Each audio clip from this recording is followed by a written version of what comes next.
कभी सोचा है कि भारत का संविधान सिर्फ नियमों और अधिकारों की एक किताब भर नहीं है, बल्कि वो एक गाइड भी है। एक ऐसा गाइड जो ये बताता है कि भारत को असल में कैसा देश बनना चाहिए। आज हम संविधान की इसी अंतरात्मा की गहराई में उतरेंगे, जिसे हम कहते हैं राज्य के नीति निर्देशक तत्व या directive principles of state policy.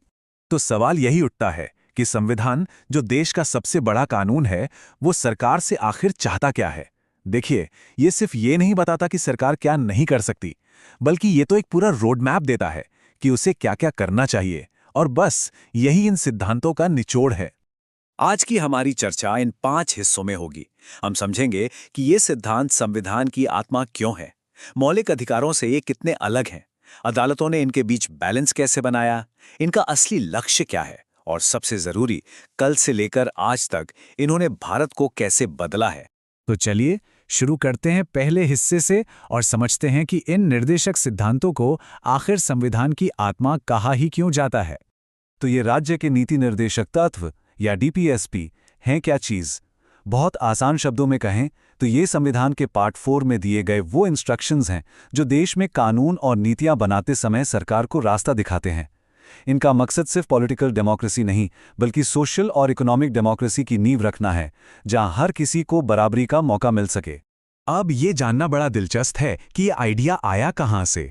तो हमने ये कॉन्सेप्ट 1937 के आयरिश संविधान से लिया है, और मजे की बात, आयरलैंड ने भी इसे स्पेन से लिया था। ये कुछ भारत सरकार अधिनियम 1935 के इंस्ट्रूमेंट ऑफ इंस्ट्रक्शंस जैसा भी है, जो उस वक्त गवर्नर जनरल को दिए जाते थे। अब हम उस मुद्दे पर आते हैं जो इन सिद्धांतों को समझने के लिए सबसे जरूरी है और जहां अक्सर सबसे ज्यादा बहस भी होती है। वो है मौलिक अधिकारों और निर्देशक सिद्धांतों के बीच का फर्क। ये एक बहुत ही अहम तुलना है। इन दोनों के बीच जो सबसे बड़ा और निर्णायक अंतर है, वो एक शब्द में छिपा है, एनफोर्सेबिलिटी, यानी प्रवर्तनीयता। इसका सीधा सा मतलब है कि अगर किसी के मौलिक अधिकारों का हनन होता है तो वो सीधे कोर्ट जा सकता है, लेकिन निर्देशक सिद्धांतों को लागू करवाने के लिए अदालत का दरवाजा नहीं खटखटाया जा सकता। चलिए इस टेबल से इसे और गहराई से समझते हैं। जैसा हमने कहा, मौलिक अधिकार जस्टिशिएबल हैं, मतलब कानूनी तौर पर लागू होंगे। वहीं निर्देशक सिद्धांत नॉन जस्टिशिएबल हैं। मौलिक अधिकार ज्यादातर नेगेटिव होते हैं, यानी वे राज्य को कुछ करने से रोकते हैं, जैसे किसी की आज़ादी छीनने से। दूसरी तरफ निर्देशक सिद्धांत पॉजिटिव हैं। वे राज्य को कुछ करने का निर्देश देते हैं, जैसे सबके लिए समान काम, समान वेतन का इंतजाम करना। मौलिक अधिकार व्यक्ति की बात करते हैं, जबकि डीएसपी पूरे समाज के कल्याण की। अब इस कहानी में एक बड़ा कानूनी मोड़ आता है। कई दशकों तक मौलिक अधिकारों और निर्देशक सिद्धांतों के बीच एक तरह की खींचतान चली, और इस बैलेंस को बनाने में सुप्रीम कोर्ट ने एक बहुत ही अहम भूमिका निभाई। जरा इस सफर को देखिए। 1951 में चंपकम दोराय राजन केस में सुप्रीम कोर्ट ने साफ कहा कि मौलिक अधिकार ऊपर हैं। फिर 1967 के गोलकनाथ केस में भी यही बात दोहराई गई। लेकिन फिर आया 1980 का ऐतिहासिक मिनर्वा मिल्स केस। यहां कोर्ट ने एक शानदार संतुलन बनाया और कहा कि ये दोनों एक दूसरे के दुश्मन नहीं, बल्कि पूरक हैं, जो मिलकर संविधान के मूल ढांचे को बनाते हैं। इसी केस में सुप्रीम कोर्ट ने कहा कि हमारा संविधान मौलिक अधिकारों और निर्देशक सिद्धांतों के बीच के बैलेंस की चट्टान पर खड़ा है। उन्हें एक ही रथ के 2 पहिए कहा गया। सोचिए कितना सही कहा। मतलब एक के बिना दूसरा अधूरा है, और देश को आगे ले जाने के लिए दोनों का साथ साथ चलना जरूरी है। एक पहिया नागरिक को अधिकार देता है, तो दूसरा पहिया राज्य को उसके कर्तव्य बताता है। हालांकि इन सिद्धांतों को लेकर हर कोई इतना पॉजिटिव नहीं था। संविधान सभा के सदस्य थे केटी शाह। उन्होंने इनकी आलोचना करते हुए कहा था कि ये तो एक ऐसे चेक की तरह है जिसे बैंक अपनी मर्जी और सुविधा के हिसाब से ही चुकाएगा। ये इनकी नॉन एनफोर्सेबल होने की प्रकृति पर एक बहुत तीखा तंज था। लेकिन इस आलोचना के जवाब में डॉक्टर बी.आर. अम्बेडकर का नजरिया बिल्कुल अलग था। उन्होंने इन सिद्धांतों को संविधान का दर्शन और इसकी एक अनोखी खूबी बताया। उनका मानना था कि कोई भी सरकार इनकी अनदेखी कर ही नहीं सकती। क्यों? क्योंकि उसे हर चुनाव में जनता को जवाब देना होगा। ये तो राजनीतिक लोकतंत्र के लिए एक लिटमस टेस्ट की तरह है। तो अब तक हमने इनका इतिहास और कानूनी दांवपेच समझ लिया। चलिए अब ये देखते हैं कि इन सिद्धांतों का असल लक्ष्य क्या है। ये भारत को आखिर कैसा देश बनाना चाहते हैं। इन सभी सिद्धांतों का एक ही बड़ा लक्ष्य है, और वो है एक कल्याणकारी राज्य, यानी एक वेलफेयर स्टेट का निर्माण करना। एक ऐसा राज्य जो सिर्फ लॉ एंड ऑर्डर बनाए रखने तक ही सीमित ना हो, बल्कि अपने सभी नागरिकों के लिए सामाजिक और आर्थिक न्याय पक्का करे और सभी के लिए बराबर मौके पैदा करे। और इनका दायरा बहुत बड़ा है। ये जमीनी लोकतंत्र के लिए ग्राम पंचायतों से लेकर आर्थिक बराबरी के लिए समान काम समान वेतन की बात करते हैं। ये सामाजिक सुधार के लिए यूनिफॉर्म सिविल कोड का लक्ष्य रखते हैं तो पर्यावरण की रक्षा का भी निर्देश देते हैं। इतना ही नहीं, ये अंतर्राष्ट्रीय शांति को बढ़ावा देने जैसा ग्लोबल विजन भी सामने रखते हैं। इनमें से आर्टिकल 44 यानी यूनिफॉर्म सिविल कोड हमेशा से एक बहुत चर्चित और संवेदनशील विषय रहा है। यह सिद्धांत कहता है कि देश के सभी नागरिकों के लिए पर्सनल मामलों में जैसे शादी, तलाक और विरासत में एक जैसे कानून होने चाहिए।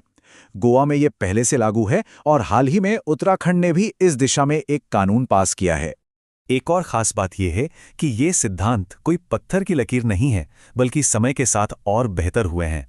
जैसे 42वें संशोधन ने गरीबों के लिए मुफ्त कानूनी सहायता और पर्यावरण संरक्षण जैसे अहम सिद्धांत जोड़े। 86वें संशोधन ने बचपन की देखभाल और शिक्षा पर जोर दिया और 97वें संशोधन ने सहकारी आंदोलन को मजबूत करने की बात की। तो चलिए अब अपनी चर्चा के अंतिम पड़ाव पर चलते हैं और ये देखते हैं कि इन सिद्धांतों का जमीन पर क्या असर हुआ है और भविष्य के लिए ये कितने मायने रखते हैं।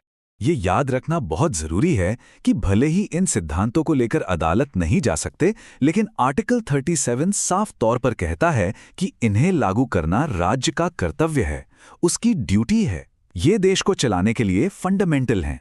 ये सिर्फ सुझाव नहीं, बल्कि एक नैतिक जिम्मेदारी है। तो क्या ये सिद्धांत सिर्फ कागजों तक सीमित हैं? बिल्कुल नहीं। देश की कई बड़ी नीतियों और कानून इन्हीं सिद्धांतों की पैदाइश हैं। देखिए, संविधान ने आर्टिकल 40 में पंचायतों का सपना देखा और 73वें संशोधन ने उसे पंचायती राज व्यवस्था के रूप में हकीकत बना दिया। आर्टिकल 42 में महिलाओं के लिए काम की अच्छी शर्तों की बात हुई और मैटरनिटी बेनिफिट एक्ट उसी का नतीजा है। मनरेगा जैसी योजनाएं आर्टिकल 41 के काम के अधिकार की भावना को दर्शाती हैं और फ्री लीगल एड एक्ट ने आर्टिकल 39A को सच कर दिखाया है। तो अंत में हम ये कह सकते हैं कि निर्देशक सिद्धांतों की दोहरी भूमिका है। एक तरफ तो ये हमारे संविधान निर्माताओं का एक महान सपना है, एक आदर्श भारत की तस्वीर, और दूसरी तरफ ये एक प्रैक्टिकल गाइड भी हैं जिसने दशकों से देश की सामाजिक और आर्थिक नीतियों को सही दिशा दी है और आज भी दे रहे हैं। तो हम इस सवाल के साथ अपनी बात खत्म करते हैं, क्या ये सिद्धांत आज भी एक अधूरा सपना है या फिर ये आने वाले भारत के लिए एक स्पष्ट और प्रासंगिक रोड मैप है? इस पर विचार करना हम सभी के लिए बहुत महत्वपूर्ण है। धन्यवाद। पर क्या हो अगर मैं कहूं कि ये सिर्फ एक रूल बुक नहीं, बल्कि भारत के भविष्य का एक रोड मैप भी है? आज हम संविधान के उसी हिस्से को समझने वाले हैं जिसे उसकी आत्मा कहा जाता है, यानी राज्य के नीति निर्देशक तत्व या DPSP। तो सवाल यही है, क्या हमारा संविधान सिर्फ नियमों का एक कलेक्शन है जो सरकार को बताता है कि उसे क्या नहीं करना, या फिर इसके पन्नों में एक बेहतर भारत की ड्रीम लिस्ट भी छुपी है जो सरकार को बताती है कि उसे क्या-क्या करना चाहिए? चलिए इसी सवाल का जवाब ढूंढते हैं। तो चलिए सबसे पहले ये समझते हैं कि आखिर ये राज्य के नीति निर्देशक तत्व, ये DPSP हैं क्या भला, और इन्हें हमारे संविधान का मॉरल कंपास यानी नैतिक दिशा दिखाने वाला यंत्र क्यों कहा जाता है? देखिए, सीधे शब्दों में कहें तो ये संविधान के पार्ट 4 में लिखे वो निर्देश हैं जो देश की सरकारों को रास्ता दिखाते हैं। इनका मकसद सिर्फ पॉलिटिकल डेमोक्रेसी नहीं है जहां हर कोई बस वोट दे सके, नहीं, इनका लक्ष्य है सामाजिक और आर्थिक लोकतंत्र बनाना। मतलब एक ऐसा देश जहां समाज में बराबरी हो और हर किसी को आर्थिक न्याय मिले। खुद संविधान बनाने वाले डॉक्टर B.R. अम्बेडकर ने इसकी अहमियत बताई थी। उन्होंने कहा था कि DSP हमारे संविधान की फिलॉसफी है, उसकी सोच की एकदम बुनियाद। और ये कोई छोटी मोटी बात नहीं, बल्कि हमारे संविधान की सबसे अनोखी, सबसे खास बातों में से एक है। और बात सिर्फ यहीं तक नहीं रुकी। एक बहुत मशहूर संविधान के जानकार हुए ग्रैनविल ऑस्टिन। उन्होंने तो एक कदम और आगे बढ़कर इन्हें संविधान की मूल आत्मा कह दिया। जरा सोचिए, ये वो सिद्धांत हैं जो हमारे संविधान को एक जिंदा दस्तावेज बनाते हैं, उसे एक चेतना देते हैं। लेकिन यहाँ कहानी में एक बहुत बड़ा ट्विस्ट है। हमारे जो मौलिक अधिकार हैं, अगर वो हमें न मिले तो हम कोर्ट जा सकते हैं, पर DPSP के साथ ऐसा नहीं है। अगर सरकार इन निर्देशों को लागू न करे तो आप अदालत का दरवाजा नहीं खटखटा सकते। ये नॉन जस्टिशिएबल हैं। तो फिर सवाल उठता है, भाई इनका फायदा क्या है? इस मुश्किल सवाल का सबसे शानदार जवाब दिया था केटी शाह ने। उन्होंने कहा था, डीएसपीएस एक ऐसा चेक है जिसे बैंक अपनी मर्जी और सुविधा के हिसाब से ही कैश करता है। मतलब ये सरकार के लिए लक्ष्य तो हैं, लेकिन सरकार उन्हें तभी पूरा करेगी जब उसके पास उन्हें पूरा करने के लिए साधन और इच्छा शक्ति होगी। अब आते हैं उस सवाल पर जो सबसे ज्यादा कंफ्यूजन पैदा करता है, हमारे मौलिक अधिकारों यानी फंडामेंटल राइट्स और इन निर्देशक तत्वों में आखिर फर्क क्या है। चलिए इसे बिल्कुल आसान भाषा में समझते हैं। देखिए, मौलिक अधिकार नेगेटिव हैं। इसका मतलब ये सरकार पर रोक लगाते हैं कि सरकार ये नहीं कर सकती, वो नहीं कर सकती। वही डीएसपीपी पॉजिटिव हैं। ये सरकार को एक टू डू लिस्ट देते हैं कि आपको जनता के लिए ये करना चाहिए। एक तरफ मौलिक अधिकार कोर्ट में लागू करवाए जा सकते हैं, ये हमारा कानूनी हक है। दूसरी तरफ डीएसपीपी के लिए आप कोर्ट नहीं जा सकते, ये सरकार का नैतिक कर्तव्य है। एक व्यक्ति की आज़ादी पर फोकस करता है, दूसरा पूरे समाज के कल्याण पर।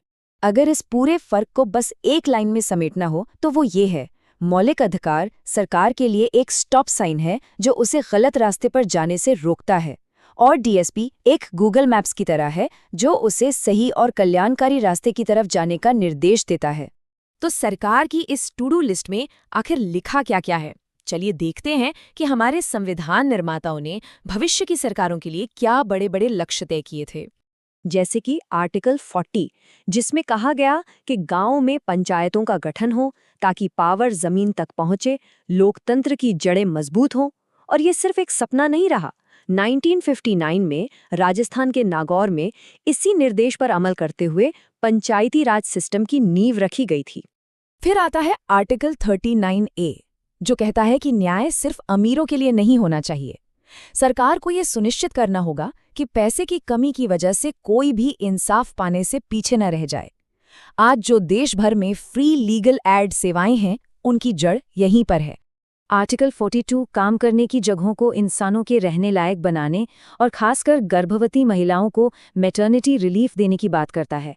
आज भारत में जो मैटरनिटी बेनिफिट एक्ट है, जो महिलाओं को छुट्टी और दूसरी सुविधाएं देता है, वो इसी निर्देशक तत्व की देन है। और फिर है आर्टिकल 44 यानी यूनिफॉर्म सिविल कोड, जो आज भी चर्चा का एक बहुत बड़ा विषय है। ये कहता है कि सरकार कोशिश करेगी कि देश के सभी नागरिकों के लिए एक जैसे पर्सनल कानून हो। गोवा में ये सालों से लागू है और हाल ही में उत्तराखंड ने भी इस दिशा में कदम बढ़ाया है। यहाँ से कहानी में एक जबरदस्त मोड़ आता है। सोचिए, क्या हो जब एक व्यक्ति का अधिकार पूरे समाज की भलाई के रास्ते में आ जाए? अगर इन दोनों में टकराव हो तो कौन जीतेगा? इस एक सवाल ने हमारी अदालतों को दशकों तक उलझाए रखा। ये सफर किसी फिल्मी कहानी से कम नहीं है। 1951 में चंपकम दोराईराजन केस में सुप्रीम कोर्ट ने कहा, बॉस तो मौलिक अधिकारी हैं, डीपीएसपी को उनके नीचे रहना होगा। फिर 1967 में गोलकनाथ केस में भी यही बात दोहराई गई। लेकिन फिर आया 1980 का मिनर्वा मिल्स केस। इसमें कोर्ट ने एक ऐतिहासिक फैसला सुनाया। कोर्ट ने कहा, कोई बड़ा या छोटा नहीं है, ये दोनों संविधान की गाड़ी के दो पहिए हैं और इनके बीच संतुलन ही संविधान का मूल ढांचा है। तो इस लंबे न्यायिक सफर के बाद आज की तारीख में इन निर्देशक तत्वों की अहमियत क्या है? क्या ये सिर्फ संविधान की किताब में लिखी कुछ अच्छी अच्छी बातें भर हैं? आज का सिद्धांत एकदम साफ है, जो मिनर्वा मिल्स केस से निकल कर आया है। मौलिक अधिकार और नीति निर्देशक तत्व एक दूसरे के दुश्मन नहीं, बल्कि एक दूसरे के पूरक हैं, एक दूसरे को पूरा करते हैं। इसे एक रथ की तरह समझिए। एक पहिया है व्यक्तिगत अधिकार और दूसरा है सामाजिक कल्याण। रथ को आगे बढ़ाने के लिए दोनों का साथ चलना जरूरी है। तो सार यह है कि डीपीएसपी हमारे सामाजिक और आर्थिक लोकतंत्र की नींव हैं। ये सरकारों के लिए एक रिमाइंडर हैं कि उनका असली काम लोक कल्याण है। और सबसे ज़रूरी बात, मौलिक अधिकारों के साथ मिलकर ये वो मूल ढांचा बनाते हैं जिसे कोई भी सरकार बदल नहीं सकती। तो जाते जाते एक सवाल सोचने के लिए छोड़ जाते हैं। एक कल्याणकारी राज्य यानी एक वेलफेयर स्टेट बनाने में सरकार की सही भूमिका आखिर क्या होनी चाहिए? और क्या 70 साल से भी ज्यादा पुराने ये सिद्धांत आज भी उस भूमिका को तय करने के लिए उतने ही जरूरी हैं? इस पर सोचिएगा जरूर।